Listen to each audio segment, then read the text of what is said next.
आप सभी को नमस्कार, शाह बंदगी। आप सब कैसे हैं? मेरे प्रियजनों, प्यारे दोस्तों और तमाम छात्र छात्राएं, आप सबों के लिए मंगल कामना है। आप सबसे मैं एक बात साझा करना चाहता हूँ। इस बार मैं उड़ीसा के पुरी स्थान को घूमने गया था। वहाँ की जो तीर्थ स्थल है और वहाँ क्या क्या चीज़ है, उसके अलावा कई स्थान मैंने अपने लोगों के साथ, अपनी टीम के साथ दर्शन किया, घूमा और उसके बारे में जानकारी प्राप्त की, आनंद लिया। उसमें सबसे पहला स्थान जहाँ मैं गया, हम उड़ीसा आए हैं। उड़ीसा में अभी जगन्नाथ मंदिर से पहले आपको एक ऐतिहासिक स्थल है जो कि आपको देखना चाहिए अगर जगन्नाथ मंदिर आप देखने आते हैं, क्योंकि अगर ये नहीं होता तो जगन्नाथ मंदिर भी आज नहीं होता। तो इसे देखने की ज़रूरत है हमें, क्योंकि बार बार जगन्नाथ मंदिर बंद था। और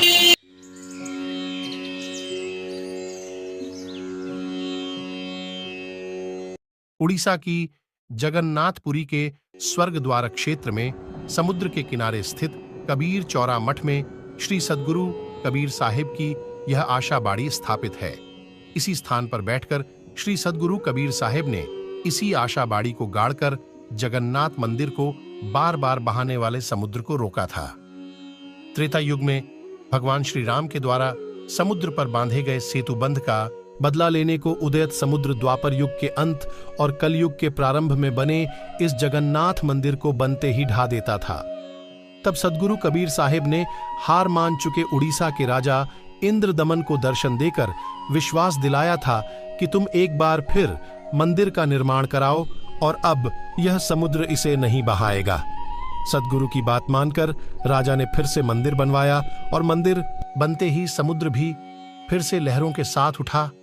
लेकिन अब सामने अपनी आशाबाड़ी गाड़कर बैठे सद्गुरु को देखकर वह आगे नहीं बढ़ सका और ब्राह्मण रूप में आकर सद्गुरु से अपने बदले की प्रार्थना करने लगा। तब सद्गुरु ने जात पात को मिटाने वाले इस मंदिर को छोड़कर समुद्र से कृष्ण अवतार की द्वारिका डूबा देने को कहा था। इस प्रकार यह आशाबाड़ी जगन्नाथ मंदिर की स्थापना की साक्षी है। वहां के पंडे पुजारी भी सद्गुरु के भक्त हुआ करते थे। एक बार एक पुजारी का पैर भोग के चावल उतारते समय हंडी गिरने से जल गया।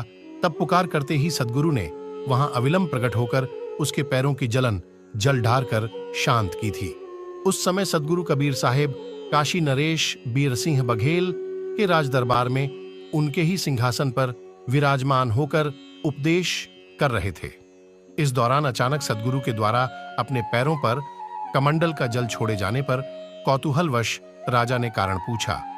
सद्गुरु ने जगन्नाथपुरी के पुजारी के पैर जलने की बात राजा को बताई। इस पर राजा को विश्वास नहीं हुआ और उसने दूत भिजवाकर वहां का समाचार मंगवाया। दूत के द्वारा सद्गुरु की बात अक्षरशः सत्य मालूम होने पर राजा को अविश्वास के लिए अत्यंत पश्चाताप हुआ था और वह बार बार सद्गुरु से क्षमा याचना के साथ पुनः सद्गुरु के शरणागत हो गए। इस प्रकार जगन्नाथपुरी से सद्गुरु कबीर साहिब का रिश्ता बहुत पुराना है।